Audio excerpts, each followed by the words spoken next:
Yeah, my comments apply basically to all the agenda items that were up for today, so I figured I'd jump in now. Roger Hall, Independence Lane, co-founder of Liberty in Action and a board member.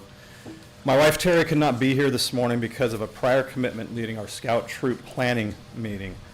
I know that may come as a shock that we have many other important things to do with our valuable time than come to these proceedings watchdogging our government. That includes myself taking time away from my business and clients to be here today.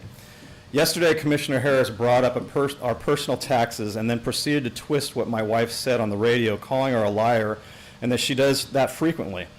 This behavior violates the court's code of conduct, Rule 4E, that states no demeaning of individuals or groups.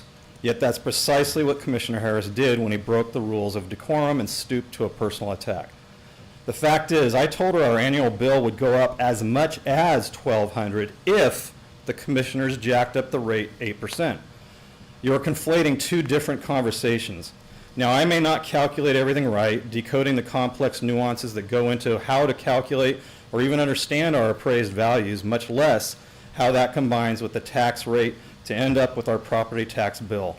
But the records you looked up leave out the important detail of how much taxes would have gone up if we did not challenge the higher appraised values every year.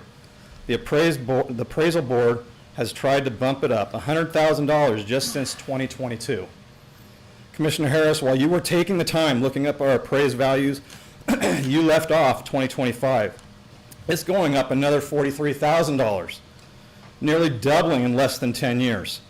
That's unsustainable and would tax someone out of their home if they didn't take time off work and spend their valuable time protesting their appraisals every year. We're here to fight for our community, people we didn't even know just a few years ago, in the common cause of liberty, freedom, shrinking government. Why? Because government grows, liberty recedes, and defend and protect our Christian heritage and conservative values. Not every fight involves us personally, like you're trying to frame this. We do it out of love for our neighbors, this community, recovering flood victims, and the great state of Texas and our country. But rest assured, out of control property taxes profoundly affect everyone under 65.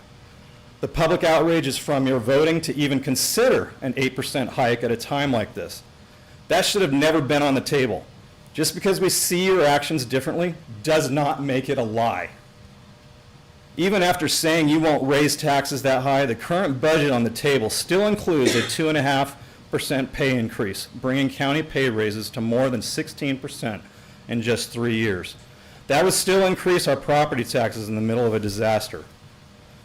The only way to keep taxes the same, despite using the no new revenue rate phrase, is to lower the tax rate from last year's rate to offset the higher appraisals.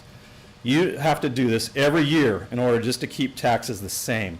That doesn't even begin to actually lower the current tax burden.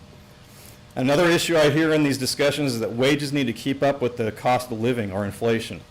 Newsflash, nobody's wages keep up with any inflation, especially Bidenflation. It's a bad thing.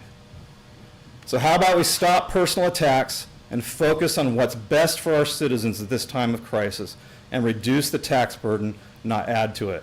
And I want to add, from what I've heard this morning, Sheriff's Department needs what they're requesting. Take all the other extra money you're proposing, give it to that need. That is the need for safety in our county. Thank you.